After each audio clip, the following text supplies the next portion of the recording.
Today I will be showing you wrap and turn short rows for garter stitch.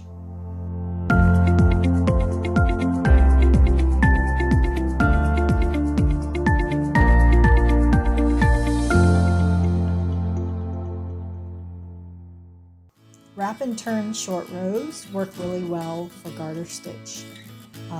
It creates a really nice looking fabric, and they're pretty easy to work.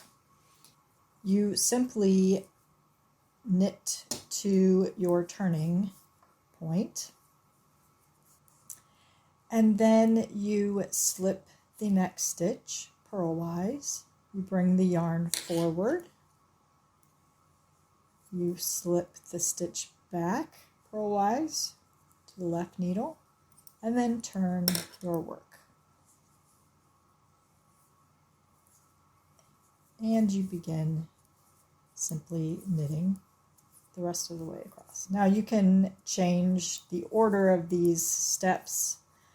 You can slip the stitch purlwise, bring the yarn forward, and then turn your work and slip the stitch back.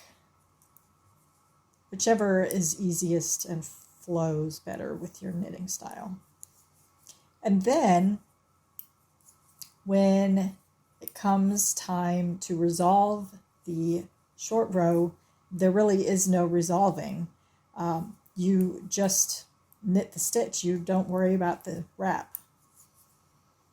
It ends up looking like a purl bar in regular garter stitch,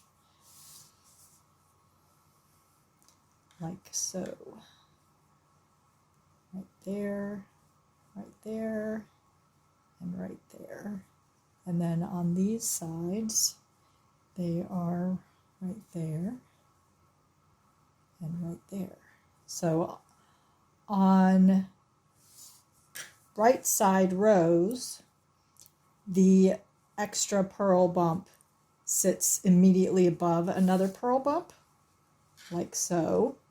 And on wrong side rows, it ends up in between two knit rows, more like a regular purl bump. So it's very subtle, but there is a slight difference in appearance between a knit side or a right side worked one and a wrong side worked one.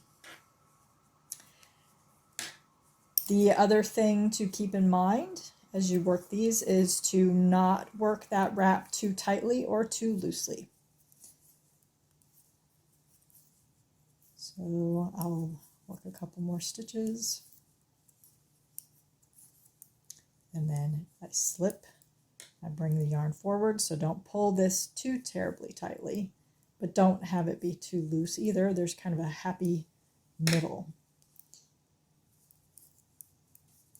I look at that wrap and make sure it's not super tight, but also not super loose before working the rest of the way across the row. So those are wrap and turn short rows for garter stitch. This is my favorite method for garter stitch because I think it looks the nicest in that fabric. So that's how to work wrap and turn short rows in garter stitch. Thanks for watching.